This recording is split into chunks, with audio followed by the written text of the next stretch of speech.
Hey everybody, it's Justin from the Camera Shop in Muskegon, and I'm here with Mr. Mike Amico. Man, I can't speak today, Mike. I know, Uh, Mike, Nico. Mike Amico from Olympus. Yeah, Uh, Good to see you, Mike. How you doing, buddy? good to see you, Justin. It's been a month. Yeah, it's been quite the month. We've got a lot of exciting things happening. Yeah, We're kind of like we're doing our virtual trade show. We've got a lot of good things and deals going on with that. I know we're getting our Olympus order ready for the holidays for everyone, and yep. we're sitting on top of some good things even right now. I mean, we've got like a slew of your 100 to 400 lenses here in Well, that stock, lens and is awesome, man. I am really excited about that. For those of you who don't know, the 100 to 400 has been released. I think we've had it in the market for about 2 weeks now, Mike. Is that it, or just Yeah, I think it's been available for about 2 weeks, and I mean, I just got my sample back, so I can't wait to go shoot with it tomorrow Oh morning. yeah, I wish I had one. I know we just got our test and wow ones. So Yeah, if you guys are tuning in and you want to try the 100 to 400, we've got the test and wow from Olympus, can't and beat that.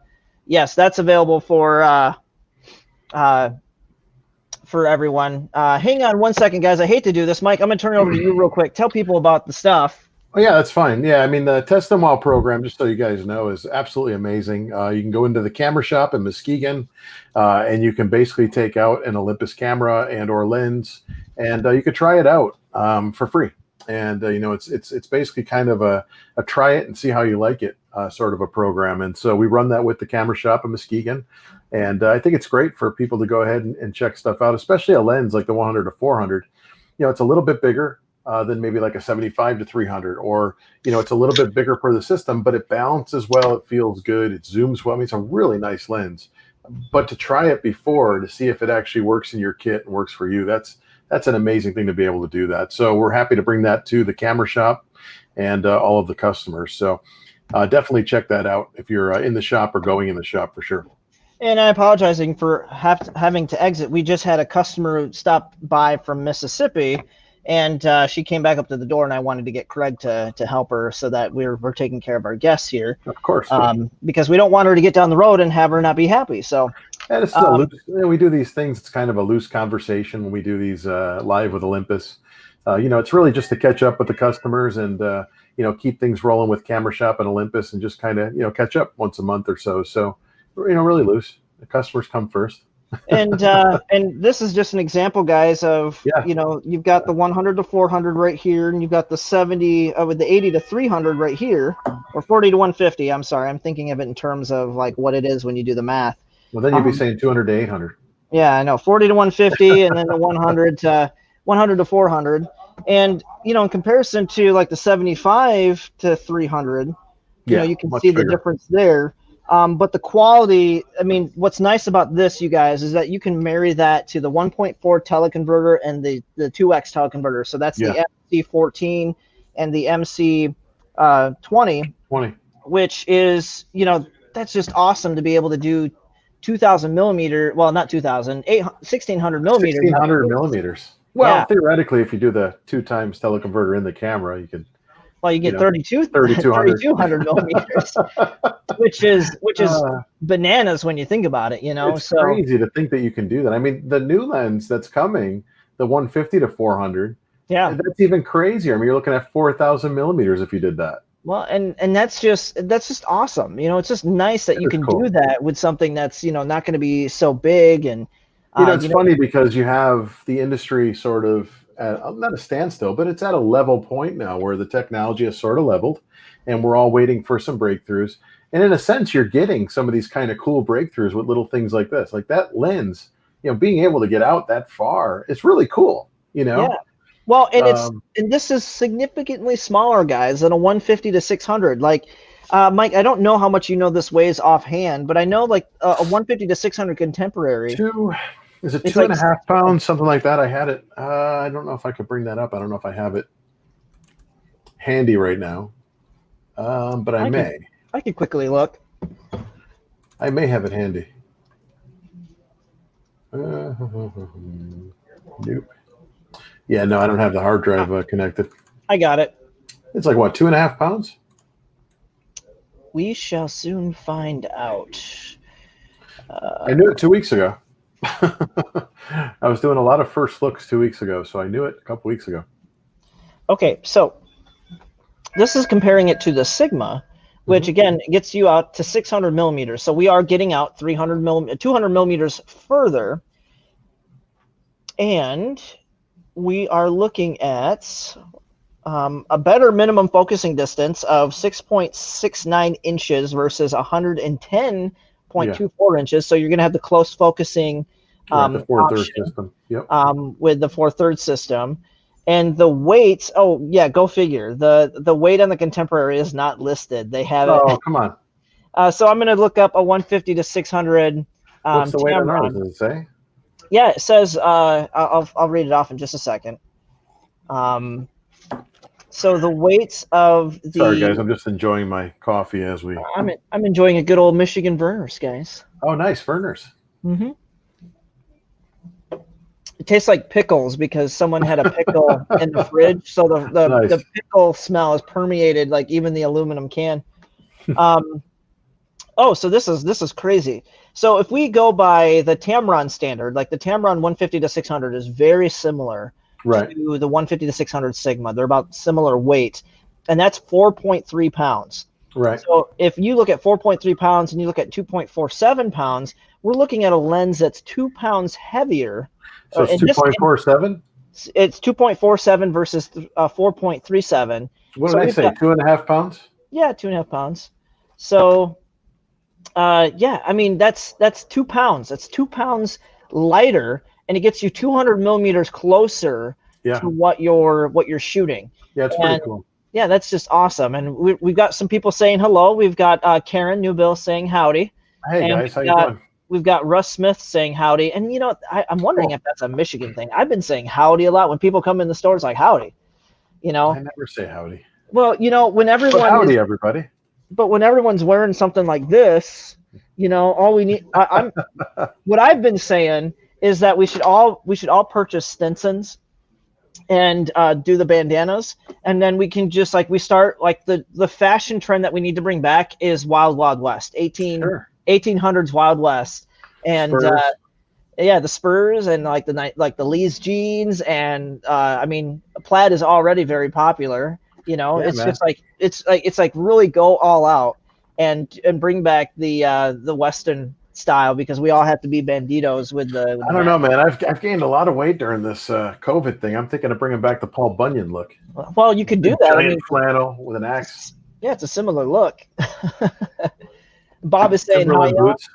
Hey, Bob. How you doing? So yeah, that's kind of the big thing. We've got it available for test and wow, so we're really excited about being able to bring that to you guys.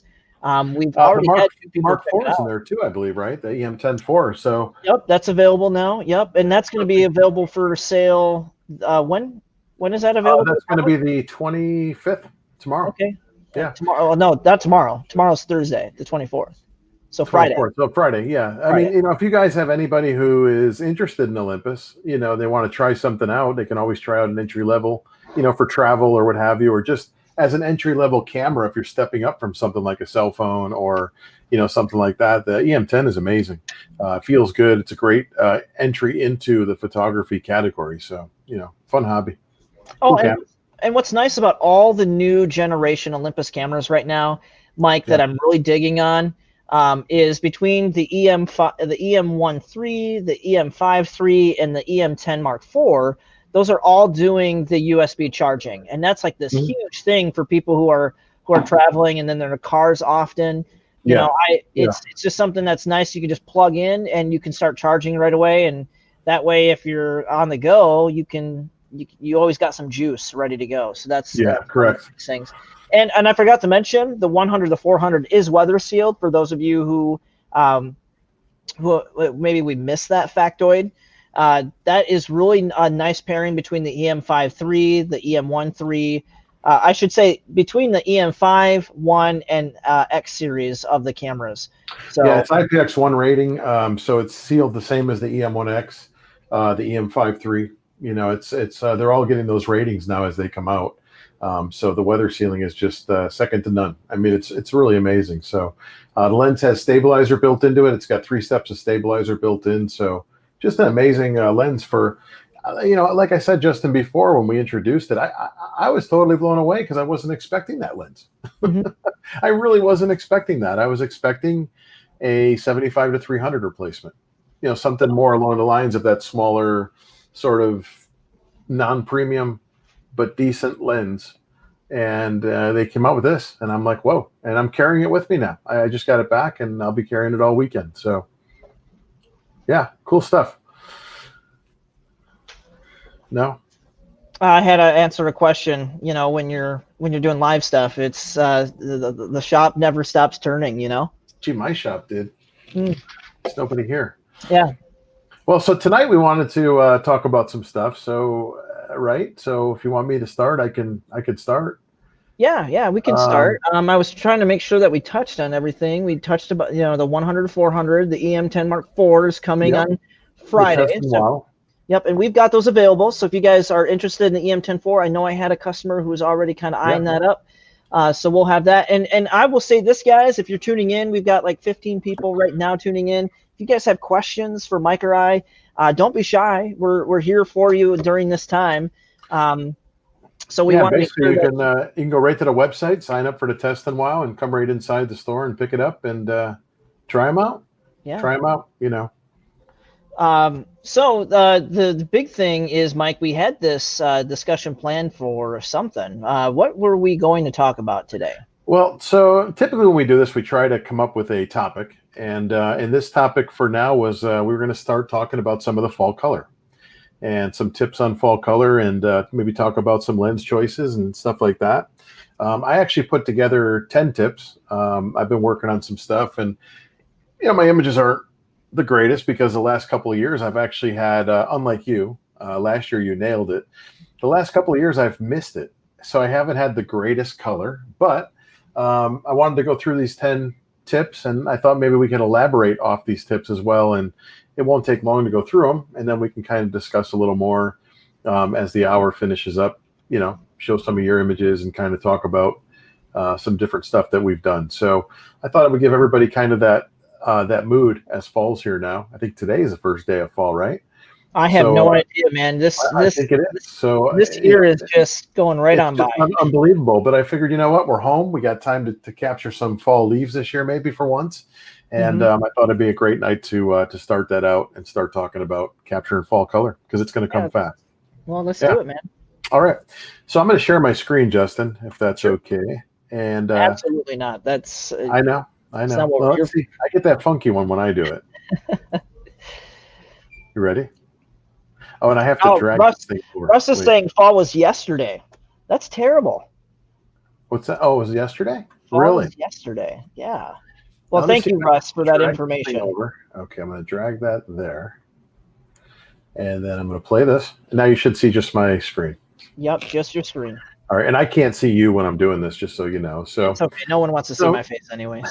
And these were some tips that I put together that, I mean, you can find them different places. Some of them are just my own, but they're just general, tips that you see everywhere, on fall color. Maybe worded differently or the same or what have you. But it's just good to talk about this stuff and get us in the mood.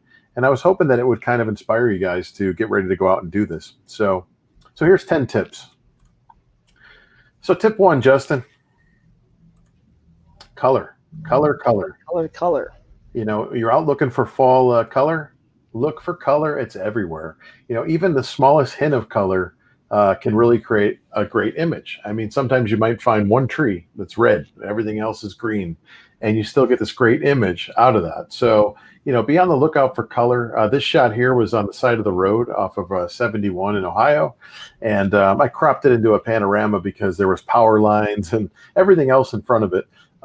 But it was that golden light, and it just happened to be that nice light hitting this old barn. So look for color, man. It's everywhere. And look for unique color within some of the other colors, or look for things like, birch trees, right? In between those colors. There's all kinds of fun stuff if you look. And I'll add to that, Mike, as you go through this, I'll add to this. When we're talking about color, and Mike gave that example of, red over green, a lot of the color spectrum in the fall can a lot of it's going to be analogous. And what does analogous mean? Analogous is our colors that are close to each other in the color wheel. So you've got red, orange, yellow, and then you've got green. And, typically analogous colors will kind of blend together, and they can give you a different sense of feeling versus complementary colors. What's nice about complementary colors, those are colors that are opposite of each other in the color wheel. So when Mike was using the example of red and green, those are complementary colors because, again, they're opposite of each other in the color wheel. So if you look at red, directly across is going to be green. And why do those colors work? Why do things like that stand out? It's because they're creating visual contrast in our minds, because we've got like this red against green, and it kind of creates this vibration. And so our eyes and our minds are kind of gravitating towards that. And we don't just have visual contrast. We have a lot of visual contrast with color, and not just contrast with the difference in light to dark, like the shadows.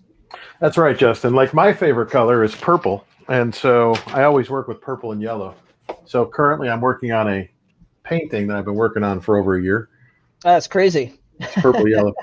And that's a great example, you guys, of complementary colors. So if you guys don't know what we're talking about, all you have to look up online, you can Google this right now, is color theory. It's really easy to do. Google color theory, and you'll be able to kind of work around some of those things, and the color wheel will be the other thing. So check that out. So what? Yeah, it's very good to know that. Even like Tracy the other day had a color book that she was touting. We had Tracy McGlosky for a couple of classes over the weekend for the photographer event, and she was touting a really good color book. I can't remember the name right now, but it's definitely good to look at that stuff and get familiar with color. It all relates. Art, photography, it's all related. All right, so let's go to tip number 2, Justin. Well, and just to kind of put a last touching thing on the color thing is that it's all related, because it's art, and art doesn't change. I mean, the principles of art, when I went to school for photography and I got my bachelor's in all this, I had to go through a basic color theory class, as part of my color and design class. So I want to talk about that. So it's one of those things where the principles of art, with line drawings and things of that nature, they all build onto each other. So take a look at that. Anyways, we'll go on with tip number 2.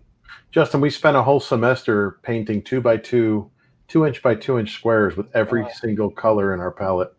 That was one of our assignments for a whole semester. But at any rate, other than self-portraits. Okay. So reflections. Look for reflections, you guys. And reflections can come from ponds, from lakes, from puddles.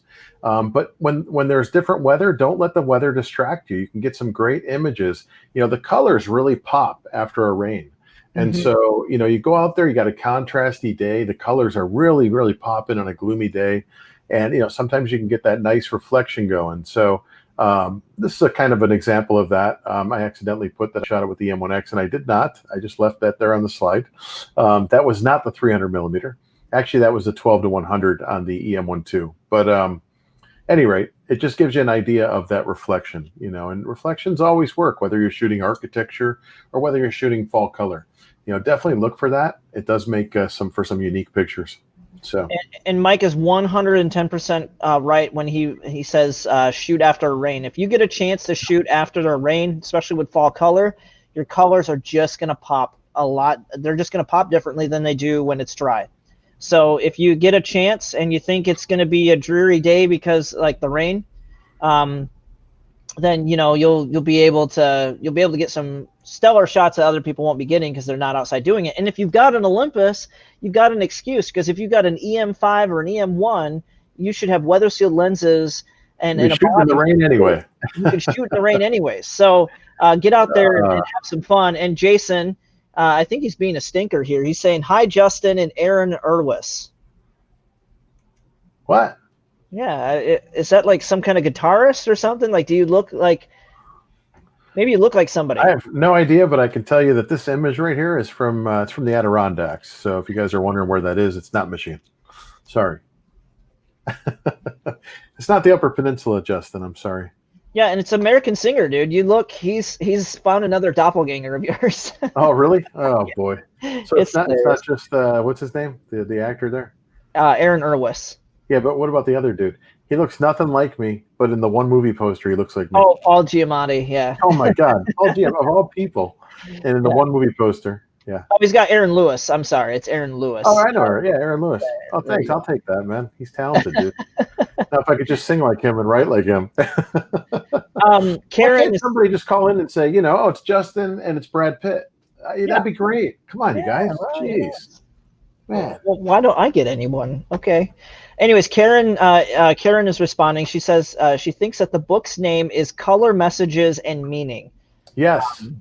That's what you're looking for. So Yeah, that's the one that Tracy recommended that was given to her by an artist, and she swears by it. So yep, yeah. it's really good. I'm probably gonna have to pick one up myself. Yeah. Just so I have it. But let's continue on to number 3. Tip number 3. Let's go. There's your red tree, Justin. There's that red tree. So tip number 3 is to go for a ride. Find some color and capture it. Sometimes lone color, like this tree here, is pretty much lone. Can be a lot of fun. But the point here is that, capturing fall color, it's a great time to just get out, right? Just get out and go on some road that you never take. Go out in the backwoods, go out in the farmland and see what you see. You get them nice roads, like that first shot I had where it had 10 tips. And it's just driving down the road, right? It's just that nice long road. You have all them colors on the side. You never know what you're going to find. Take an adventure, man. Go on an adventure and take off. Take a couple days, go on a leaf ride. It's always fun. Very nice. Yeah. All right, let's go to number 4. So number 4 is framing. Sometimes you can work with what's around you in nature to frame your image, and there's nothing like fall to do that when you have different branches. Like this shot here was again up in the Adirondacks, and there's a little bit of fall color going. Again, this was last year, and I got there when it was kind of maybe a week before it actually was full 100%, and the leaves were already falling off the trees, so it was kind of a iffy year the last couple of years. But I'm going to try and go this week, and it's supposed to be pretty good this weekend. So, but at any rate, this is an example of framing that shot. So work with what's around you, work with nature around you, and visualize the shot. Play around a little bit. Yeah, and with the framing, this is a good example. Look for trees that are really full, and look for different shapes. The frame within a frame, like our frame that we're already looking at, is a frame. But if you can find things that, focus your shot through it, like Mike has here in this example, and I've got a couple on some of my fall examples that I can show that, that are coming, that we might see here later today. It adds another layer to your photography, and in photography is kind of nice to have these layers. Sure. And Jason is asking a quick question. Hey, any word on the EM10-4? It is coming on Friday. It'll be available for purchase on Friday. Yep.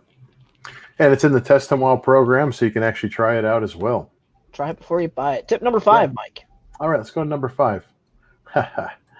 Isolate your subject. So if you're doing portraits or try some fall portraits, make sure your subject stands out. You want to get in close, use the right lenses, right? And make a portrait. This is like, you don't have much fall color going on, but you can sort of tell this is fall, right? You have those corn stalks. It's the time of year you go and get the pumpkins, you go on the corn maze, and that's what we were doing here. And so, this is the 12 to 40 on the original EM1, actually. But again, isolate your subject. Think about portraits with fall. Think about the leaves. Lay your subject down in the leaves. Throw leaves in the air. I mean, there's so many things you can do with the color in fall. Just be creative. Be creative, and don't forget about portraits. Good. All right. Number 6. All right. Try filters. Now, there's a lot of filters you can use. Typically you would probably start out with a polarizer. Polarizer is going to enhance your colors. It's going to cut down on some reflections and stuff. It's going to be just a great filter to have, to really make that sky blue, that nice dark color, contrasty with your leaves.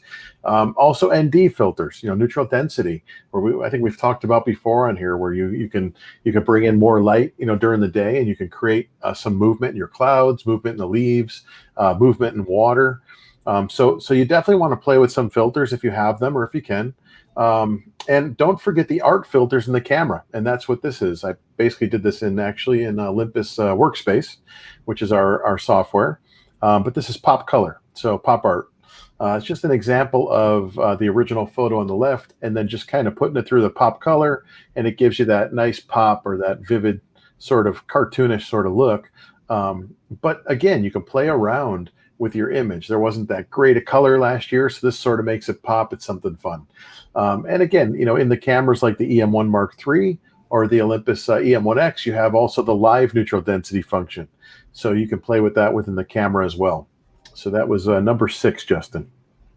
That's nice. Yep, and I can tell you the reason why the circular polarizer works so nice, guys, is that a lot of people don't realize that it cuts the reflections off of objects. So why are you able to see more color in the leaves? And that's really because you're cutting the reflection of the light off of the surface of the leaves to some extent.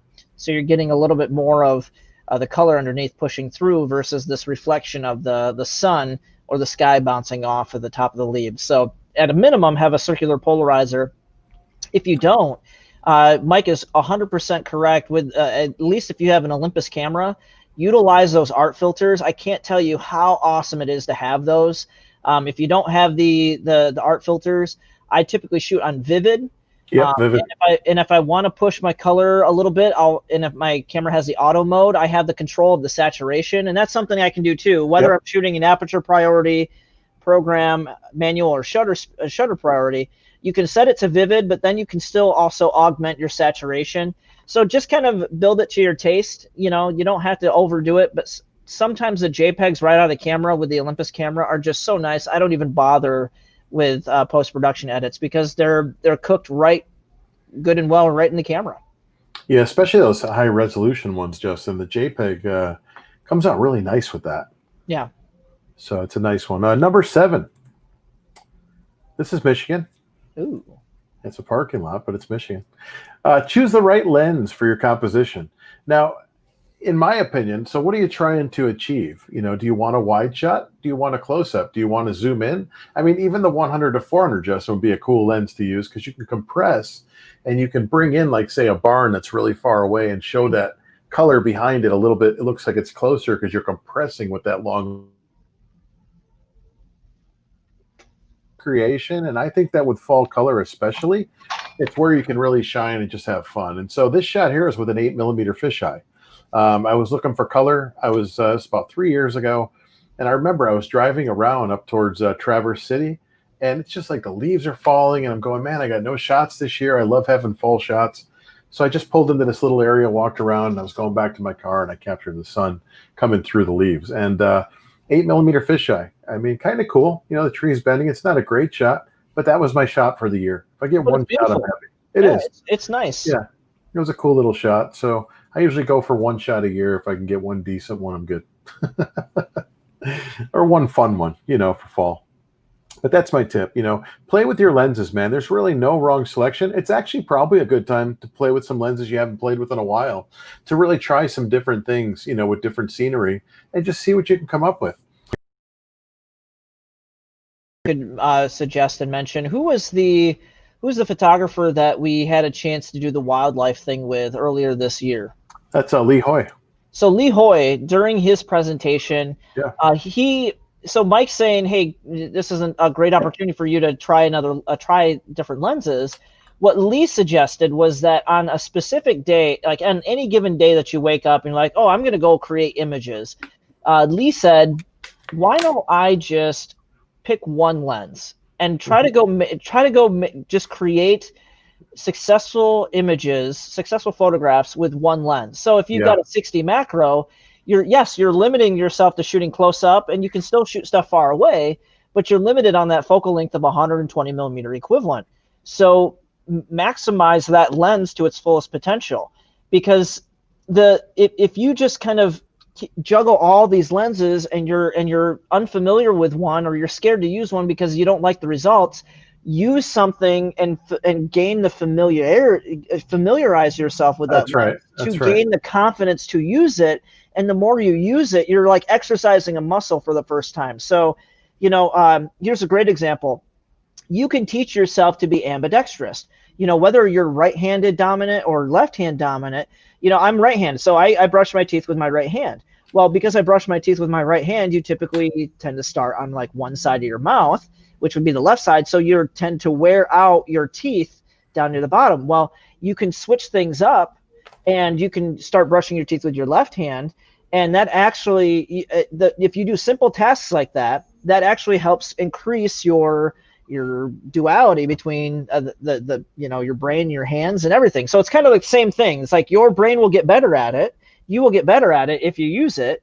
And I know that's a weird example, but hey, what can I say? I'm trying to encourage you guys to use your lenses and to master each and every one.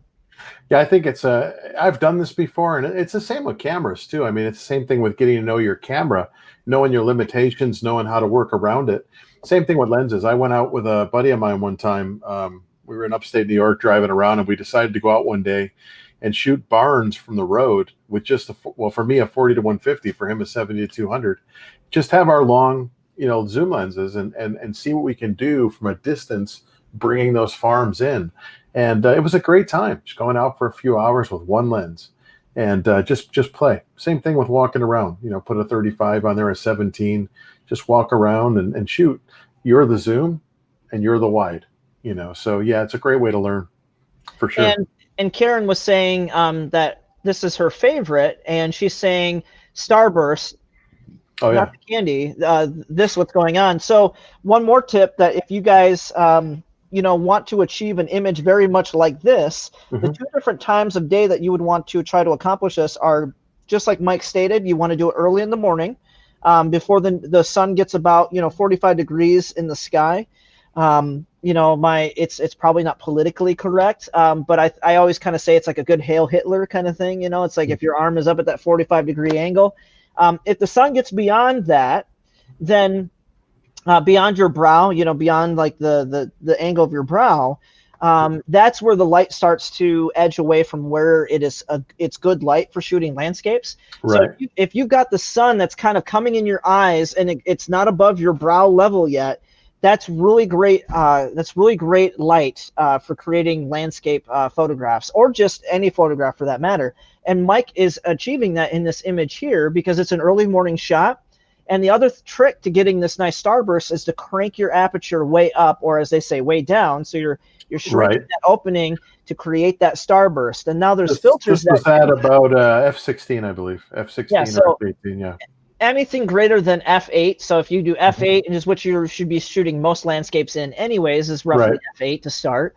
But the higher you go, it's like you're salting something to taste, right? You're seasoning something to taste. Start at f8. If you don't like it, go higher. But to get something like Mike is getting here, that greater than f16 is really going to be kind of that, that beyond the sweet spot. So yeah, and you guys can see the not to interrupt, but I know you can see a lot of the flare and stuff, going on with the 8mm, and that doesn't bother me. In a shot like this, it's just a creative shot. I'm not worried about any kind of fringing or flare or anything like that. A lot of the fall shots I do are they're fun. I'm not too worried about. This is about atmosphere. In my mind, it's about the atmosphere. Yeah. It's more like art, to me, when it comes to fall images. Just having fun and capturing that time of year and that color, and it's gone, So, yeah. All right, man, you want to go to tip 8? Yeah, let's do it. Let's go 8. How about tip 8? Look for details. Ooh. So try out some macro or get close, you guys. The great thing about the 4/3 system, especially, is that you're able to get a lot closer with a lot of your lenses. It's just the way that the system is. So even a 12mm, which I believe I shot this with, you can get very close to a subject and take a shot. But don't forget about macro shots. Like for instance, this image, you could get right up on the spine of that leaf. Right up on the water droplets, any of that stuff. I mean, you can really play and play off of that. So don't forget about getting close, as well as being far away and being wide. Macro, great time of year for doing macro. Well, especially with the color on the leaves themselves, there's a lot of people, they look at the world as a whole and they're shooting a lot of landscapes, and bring us to a new, a lot of things with photography boil down to perspective. Not a lot of people really consider their perspective, and they typically shoot from where they're standing with their feet. Well, Mike and I are all but 5'8", and we're always shooting from the standing position of 5'8", and everyone sees the world relatively from that same position. So take a knee, lay down, get up high. I mean, why do you think drone photography is so successful? Is because we're seeing the world through a new perspective that we typically don't get to see. So bringing people down to the macro level is something that we definitely don't get to see a lot of during fall, and that can help your images be more dynamic and more unique than what other people are presenting, and that is going to help you stand out above a crowd. Right, that's true. That's true. So anything you can do to separate yourself. Be creative. So tip number 9, you guys. Not much color here, but there's a little bit right where that light's hitting. Try different angles. Shoot high, shoot low. Try any kind of a different approach to your image. Take a few different angles. What did I just been saying? Yeah, it's same thing, right? So this shot here, I actually was pretty low with a tripod. It was actually early in the morning, but I have another shot of this, and I couldn't find it before the class. I was going to put it up before this discussion, but I have another shot of this from about an hour before, and it's all pink. It's just that really early morning, and then I went up the road, came back, and hit it again. And so I wanted to show that too, but I didn't grab it yet. But it gives you an idea of, being low on the dock, kind of catching that shot. I could have shot it higher. I have other images of this. This is one of my favorite lakes up there, 7th Lake. But, I have other images where I'm higher, images where I'm lower, and it changes the perspective totally. I mean, completely. Or how about shooting a panorama, shooting 8 or 10 images of this and stretching it right around and putting it into like a, 12 by 36 panorama. So think outside the box a little bit. Don't just stand there and take an image. You can do that, but kneel down a little bit, put it up on a tripod, put it up high, take some different angles, look at things a little bit differently. Sometimes you capture some cool stuff. And my last tip, photograph what you love. And you might forget about that when you're doing fall color, but try to put your favorite content in there. So this is a couple of years ago. I was looking for birds, and this guy went down to get a fish and came up with a fall leaf and a fish, and so I snagged it, and that was my fall shot for the year because I didn't have any. But again, try to incorporate things you love with the fall. Again, the portraits, right? Bringing the kids out, capturing portraits, bringing the animals out. If you have dogs, cats, capture them in the leaves, capture them with the color, just get that atmosphere. But photograph what you love because it comes through in the image. And that's no matter what you're shooting or when. If you enjoy what you're shooting, it's going to come through and you're going to get some good images. So that's it. What do you think, Justin? That's pretty good, Mike. I think those are some good tips, and I thank you for taking the time to do that, and Olympus to take the time to do that and support us with another live video here. Absolutely. So why don't you show us some of your stuff? Let me get out of here. Do you have any of your stuff queued up? I think so. I don't have like a folder because I don't have a lot of stuff just ready to go, but here is. You got some great stuff last year in the UP. Oh my goodness, too many things. You went at the right time. Let's see. I wonder if I can sort by. I wish I could sort by camera. I know I can do that kind of like over here. You guys can probably see everything that I'm doing, but Jason said they should make a Bob Ross art filter. Yeah, I saw that. I think it's hilarious. That's great. And they can have little holes in it for our squirrel friends. You take a shot, it puts a hole automatically in the tree. Squirrel. That's great. I know. Oh, here we go. There's an Olympus 12-100, and then there's like certain lenses. So I'll just filter out my Olympus stuff since that's what we're talking about. And I just have the JPEG selected. So a lot of like what we were talking about, we were up early morning. I think you guys can all see this, right? I'm sharing my screen. Yes, I am. Hey, Jason, Justin, somebody's asking if they can have, James says, can we have Mike's slides? I can make a PDF of that and send it out. I just don't know how to get it to you guys. Unless you want to have them email the camera shop email and I could send you the PDF and we could send it out, or do they want to go right to me? If you guys want to send an email to me, I mean, that's fine. Yeah, I mean, because Mike, you could just break it down in the bullet points too if you want and have it like in a condensed PDF document. Yeah, PDF is easy. I mean, that's not a big deal. So yeah, if you guys want to get a hold of me, that's fine. I could type in my my email here and I could send that out to you. Let's see. So what I did, this was out near Tequamanon Falls, this last year, and we're here early morning, so you can see that the light's kind of hitting the trees, and I'm just kind of shooting. I'm trying to get some, it's hard to kind of get that inspiration early in the morning, and get things to look like the way you want it to, when you're looking at the trees yourself, and how the light's translating. So one thing I like to do is like I'm looking through the light to come through the canopy of trees because everyone's so busy looking like straight out, or down. So try looking up because you can do a lot of fun things looking up. And even though I'm like this tree looks really nice and there's a lot of color coming into it, if you get the sun to hit it just right, you can they're really on fire and they're just really glowing. But try shooting it out of focus. I think shooting it out of focus is fun because you just get this drowned out pattern of color. So it's something I like to do is shoot out of focus on purpose. Hold on, my screen decided to freeze up a little bit. And, I'm just kind of looking at things, looking at how the light's hitting the trees. And I liked how this one was there's this lone tree kind of coming out of the colors. Again, looking for the light to hit the trees just right. Looking for these paths with the light coming into them. We were probably too late to get this path the way you want it, but if I was there like another hour earlier, could have gotten some of the mist on the sidewalk with the light, just kind of getting those light rays kind of peeking through. So that's out at the Tequamanon Trail. Mike is talking about framing, and I'm using the trees here to try to frame the waterfall. Yeah. Not as successful here. I've got some great phone images that I took of framing the waterfall. And believe it or not, Mike, these are handheld images with the EM1 Mark II and the 12-100. So I'm trying to get that blur, like setting my ISO to like really low, like 50, and hand holding some of this. So a lot of fun doing that. Again, the early morning light kind of gives you your best look. I wish there was some clouds in the sky to kind of really brighten it up. And I like using the art filters, so I'm a big fan of black and white. The film mode, and I like the blue tint. So I was just testing it out, didn't like it, so I kind of went on to shooting some more stuff. And that's where like trying to use the black and white filter again to no avail because it's too bright down on the bottom.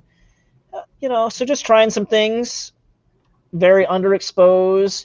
This tree right here is very there's these nice leaves around this, and like when you're there in person, this kind of really stands out, this dead tree, but it gets really lost in all these leaves. And I tried to make it stand out a little bit by doing trying to use the black and white filter again to no avail. Exposure. This is a darker exposure, and I still like that. Zooming in was where it really kind of stood out, but it's still kind of too contrasty.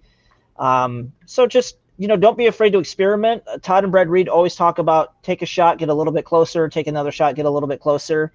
Yep. And then I tried it again in the black and white filter, and it just got lost in all of it. If it wasn't already hard to see, it just got harder to see.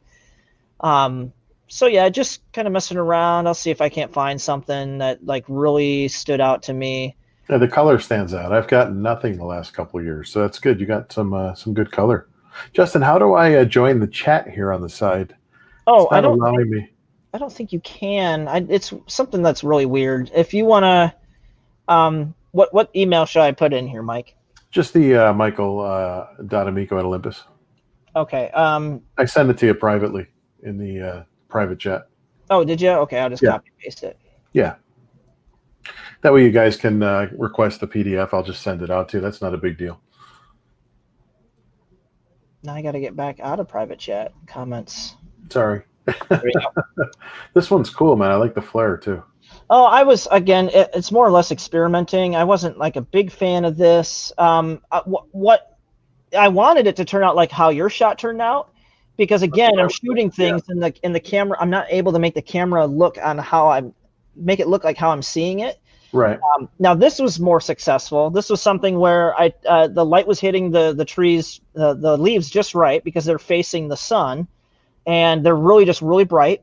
So I decided, okay, I really like the layers of color. There's the green, the yellows, the reds.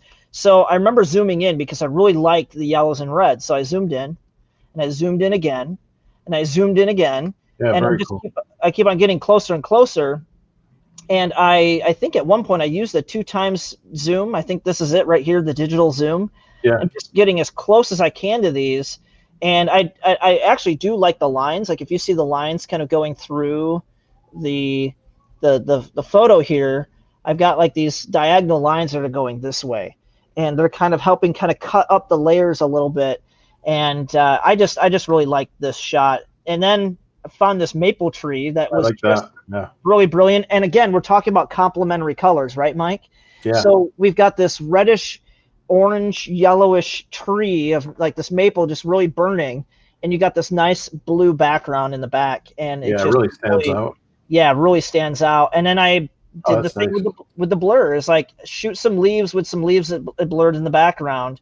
Now, granted, I wish I had like I was shooting with the 12-100 Pro, so I'm really Yeah. limited on what my depth of field can be. So I'm trying to utilize compression. I'm trying to Compressing it. Yeah, that's a great way to do it. That's a good idea, what you just did there. So taking that leaf and then Yep. compressing that background, or using a brighter lens to get that background, depth of blur field.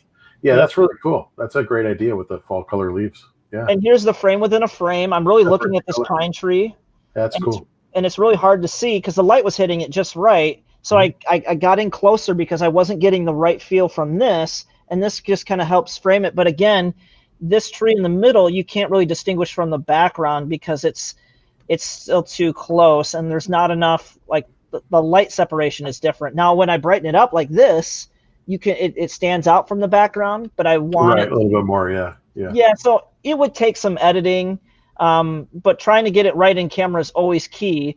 Now, this is where the path looked kind of nice. You know, I had Yep. people down it, and I got the nice color at the end, so it's drawing people to the back of the image. Still not quite as successful as I wanted it to be. Maybe that's the closest I got. With that nice light coming down, and see it just somewhat reflecting. You can see Yeah. the color hitting the path because it's wet, right?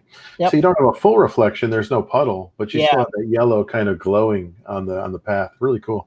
And that's when I like started aiming down and like looking at some of the, things on the path, doing some Love the stuff water, with man. exposure, looking back up the trees, looking down again. Messing around with the grates, and then again, I really like the black and white. And when you do kind of abstracts with black and white, it really stands out. So this is kind of nice. Yeah, yeah. There's Tim. There's no color there. I see green. Then I found a leaf that looked like Michigan, and I'm always kind of like, hey, you got to shoot that. It does too. Yeah. I love that color on the water, though. That water just reflects all that color. It's cool. Yeah, I wish I had a CPL filter. I didn't have a circular polarizer, which would have helped cut a lot of that reflection out. And then the light just got right. If you see here, the light isn't out. The clouds are covering the sun. And this is just a second later with the sun being out, and how much more that adds to the life of the image. Yeah, it really does. And that's what you're kind of looking for. You're looking for things to pop. When it's overcast, it's really hard for things to sing. And, look at the difference between like this image, like shooting it in black and white, and then shooting it with color. Oh, that's cool. I'm just trying to have some fun, whether or not I'm going to use these or not. It's just something to have. And again, I wanted to try to reach into something that was Olympus, so my Olympus gear and inspired. And this is shooting at the lower falls, and most of this was in overcast skies because it was just an overcast day.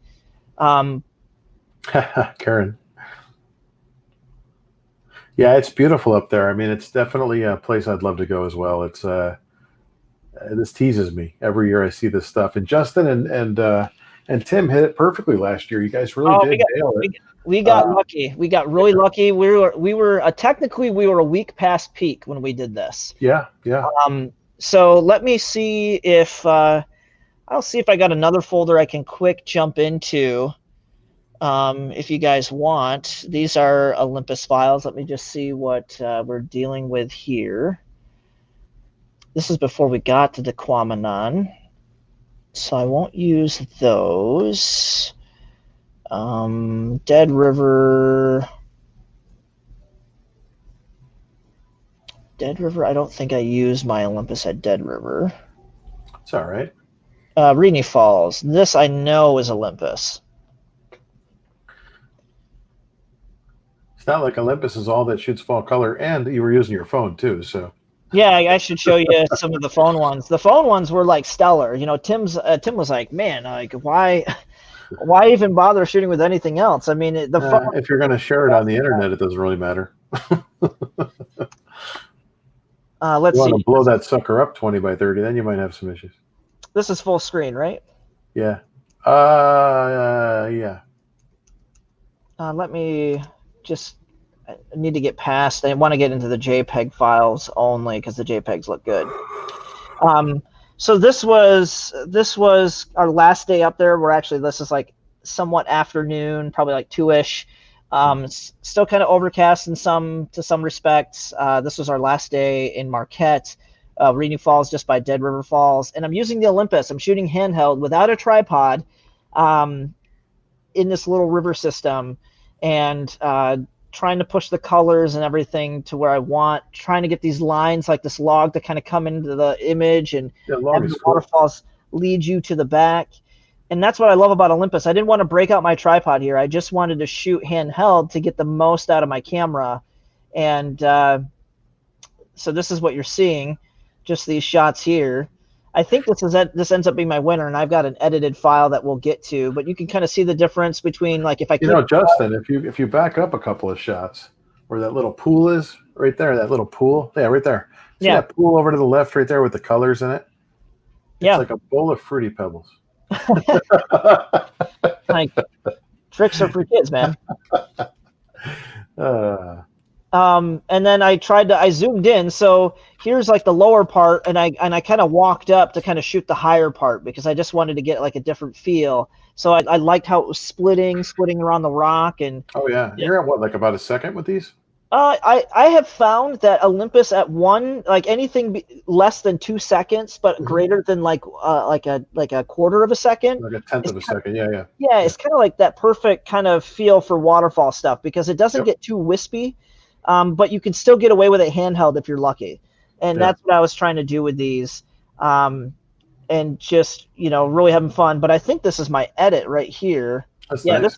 This is my final that I kind of decided on with the whole thing. And, what I like is I like this tree coming out right here. It's kind of leading you in or leading you out of the photo. And you've got the waterfall kind of leading you into the back of the photo. And you're being bookended by all the rocks and the trees. And it's just a ton of fun. And then, before we kind of part ways here, I'll show some of my cell phone images. Here, let's see, cell phone.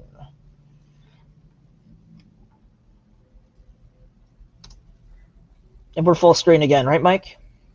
Yeah, you're seeing everything full screen, yeah. Yep. So this is starting at Empire Bluffs. I just love Empire Bluffs, and you can kind of see that, like, this is just out of the camera, out of my cell phone, just taking shots here real quick. And that nice, we're talking about complementary colors again. We've got the nice blue skies and the blue of the water, and we got these nice golden ambers of the grass and the birch tree there. And what's nice is just like these different layers. We got this like nice layer of the clouds, a nice layer of the water, and then we've got a nice layer of the land. So like these three elements, earth, fire, earth, air, and water all happening at once. And that's like one of my favorite trees to shoot there. I try to go back every year and shoot that tree, just to kind of frame it up in the same way.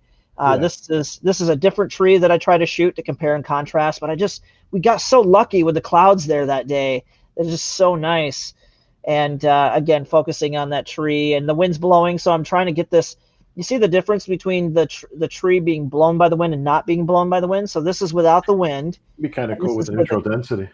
This is kind of get that movement out of it would be nice. Yeah. Movement in the tree, movement in the clouds. Yeah. Just some selfies up there. It was cold. Doing a pano. You were talking about different perspectives, so I did a pano. Going back to that tree. We'll do awesome. These. And you can see how the landscape is really dull, you guys. Like, this is a cool photo, but because the clouds are covering the sun, you're not getting the warmth out of the landscape that you could otherwise get. And then shooting close, there's these really cool, dry, dead flowers, that are there, and just messing around with those. and the different textures. And again, when the sun comes back out, you can see just how much it changes that landscape and adds a lot of personality to it. And sometimes there can be too much sun, like right here. The sun doesn't really help because we don't have a lot of blue sky. So it takes away from it. But now that we can add some of the blue sky, now I've got two of my favorite trees in this path. You know, I've got this leading line. Yeah. It's a lot of fun. And shooting wide to give people a different perspective, shooting from low, shooting wide again. This is before and this is after an edit, so you guys can see the before and after. And I'll zip through some more of these. And this is the funny thing. Okay, it's Michigan, right? It's a big state, especially when you got an upper peninsula and a lower peninsula. This is Mike Lowy, and we ran into him up at the Tequamanon Falls. I see this guy walking towards me. Tim and I are walking out there. It's early in the morning, and this guy's walking towards us. And I said, "Is that Mike Lowy I see?" And you wouldn't believe it. Mike's from Muskegon. He's all the way up in Tequamanon. And you just happen to run into people, and it's a lot of fun. It's a blast to run into somebody. Hey, Karen says, what kind of phone did you use? This is a S10 Plus, so Samsung S10 Plus. And if we go back to framing, like we talk about the framing thing, Yeah. this is kind of using the trees to frame the waterfall, as you can see. And I did a lot of that here. I tried to purposely do a lot of this framing because I didn't bring a wide angle lens with me to shoot some of this stuff, at least at that time. So I was trying to get the most out of my phone. Plus my phone was doing like HDR stuff that was pretty sweet. Yeah. without having me to do a lot of editing. So I'm just getting these really great shots and here's another one. This is one that I really liked, where there's kind of the shape of Michigan right here. You can see kind of this mitten shape right here. There's the thumb. Here's the top of the fingers. So you can, if you know, this is an edit. So this is before and this is after. Before, after, before, after. So you can have a lot of fun taking a shot of that again. And again, having the sun hit hit what you're looking at can really liven things up a lot. It's cool. So I'll kind of quickly burn through some of these. This is what this is kind of along the road where we were at. The lot of yellow along the road. Tim flying his drone. Well, the nice thing is that you're seeing a series of a little bit of everything. There's your water. Yeah. So here's the thing. It's like I was shooting this waterfall just outside of Munising. I did take some shots with my Olympus, a lot of handheld. As you can see here, I was trying to demonstrate how weather sealed my camera was because it was raining on me. And so I wanted to take some shots of like, hey, it's getting rained on and my camera is A-okay. That's great right there.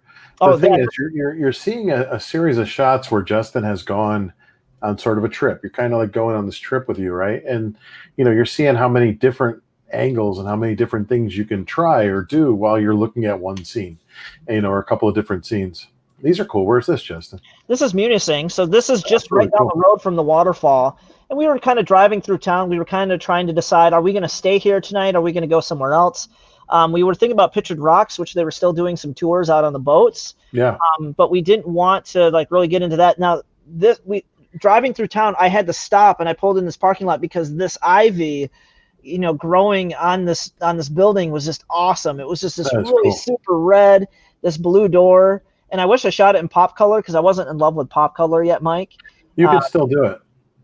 Yeah, so I can go back and visit these. But look at this building, guys. Like just No. You can go into. So you ready for this? The art filters, because I made an hour-long presentation on this. You can actually get to them different ways than just shooting them in the camera. You can do them in your app after. Yep. You can do them in the camera. Yep. Which I've done. You can do them in Olympus Workspace. Yep. So you can go back and add pop filter to this after the fact. Oh yeah, and I plan to. I can mess around with it. But what I loved is like all the color on the side here, but you've got this nice kind of red creeping along the right. So I actually went back and I focused on just this and how it was kind of like this kind of almost like, I don't know, hands reaching out or something like that. Wild. And it's just fun. And then, that's a beautiful shot right there. I love that. Shooting the bay, all the color to the left and to the right. And then this is the side of the building. So this is the other side of that one building. Wow. Nature taking over. Yeah, it's just so wild, you know, and just trying to like create these lines. Like you got these lines, you know, intersecting here, and I'm just trying to have fun with them. Um, and then we decided to go to Marquette because Marquette had like more going on. And this is Presque Isle up in Marquette. And then again, this is morning light. So we're talking about that beauty of the morning light. And we weren't up there near as early as Tim wanted to be because Justin never knows how to get up early. And we still got there. We still got there with some good morning light, and you can just see the warmth on the rock face, right? And I'm using the leaves around to do the frame within a frame, and the sun just got better and better as the time went on. If we were there earlier, it would have been even more impressive. That's great, that golden light. Yeah, and look at this. I mean, this is like kind of a similar shot to what you got, Mike. The light is hitting the park bench. It's lighting up the treetops here. It's fall, right? I mean, that's it. You just get that feeling of fall right there. That too. That's a beautiful shot. Yeah, with the light. That feeling of fall, man. Yeah. And nice. So I'm just gonna quick buzz through these. And then the other thing is like change your perspective, you know, just like look up. I mean, the light was hitting the canopy so nice. That's beautiful stuff, Karen. Yeah, it's just that's awesome. A great shot. Yeah, cool. So I'll kind of buzz through this quick. Nice. That's light coming through the trees of Presque Isle. Then we went to Sugarloaf Mountain, and you just have this like this blanket of color across the area, which reminds me of Colorado. Like this reminded me of Colorado, but with water, and it was just so beautiful. And and you know how we found these spots, guys. Like the biggest thing is go to, like we went to Ordock Brewing the night before, and the girl who was serving us beer, I just said, hey, what are some cool spots to, like, where are the cool spots to go here in town? And she rattled off these places, and we went to every single spot, and we just got these wonderful, wonderful images. In fact, off to the right here, there's this other mountaintop, and at some point there might be a rainbow off to the right from the rain that was kind of misting down. But I just got some sweet panos that, you know, this is cool. My phone. Beautiful color, a lot of selfies. I accidentally did a vertical pano. Don't ask me how. Couldn't have been the beer before that shoot. Yeah, well, we didn't do beer in the morning. So this is looking up again, you know, just trying to get things to work. And those are fun shots, you guys, shooting straight up with a wide angle, especially. Very cool. Yeah, and this is like this maple grove. This was so, like, the phone isn't doing it justice because it's trying to expose for me, but the light on all this looked like this. It looked like this golden yellow, but it was just, that was all this was. Like, you would think that these are ferns down here, but these are little baby sugar maples or something, and it's just this whole grove that looked like this, and cool. It just so here we go. This is a really good interpretation. Like, this is what we saw. It was just so awesome. So, you got to go explore. You got to go, like, find the stuff, ask people what to look for. You know, beautiful pocket bridge. You know, do different focal lengths. You know, Dead River Falls, and then you were talking about shooting close up, Mike. So I got like a puddle, a leaf. Very cool. I'll burn through some more of these quick. You know, look for triangles, look for shape. Explore. Here's your road. Well, that's not my road. And that's an edit. And there we go. So, I mean, I'll leave it at that. Beautiful. It's beautiful, up, guys. It's just. Yeah, the point is that's a whole trip basically, and that was like a 2-day trip or a 3-day trip. So it was an weekend, yeah. Yeah, and you're basically showing, you know, this series of, here's what we saw. It's like going on an adventure, and that's really what Fall Color is about, right? It's about adventure. It's about going out, taking some time, getting away a little bit, and capturing some of that beautiful color. So again, vivid on your camera is always fun. Pushing it a little bit, doing some of the filters, playing with polarizer, all that fun stuff. So yeah, man, that's it. Cool. That's a wrap, Justin. Yeah, we went over time, but Mike, I want to thank you for putting that presentation together for us, and I hope you guys didn't mind kind of going through a fall vacation. It's just, get out there. I mean, some of the colors already turning down here in the lower peninsula, And what I would suggest you guys do is go out and find those low hanging areas where there's water, like a marshy area. Oh, like if you guys drive down 96 right now to Grand Rapids, there's a ton of color between here and there. And again, get to those marshy areas where there's water. Absolutely. Because you're going to have some color already, and it'll be gone before, next week or the week before. So try to get to it now while you can, and start now, because the mistakes that you make now, you can perfect them when we do hit down here in a couple weeks. So. And you're welcome, Karen. And then you guys, thank you for joining us, and you're welcome for us sharing that stuff.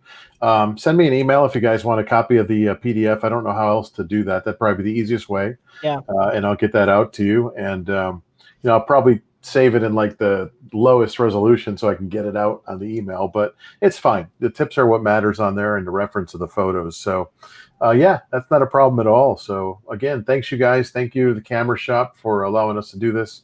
And we appreciate the, being able to get out there and talk to you guys. So we'll see you probably next month.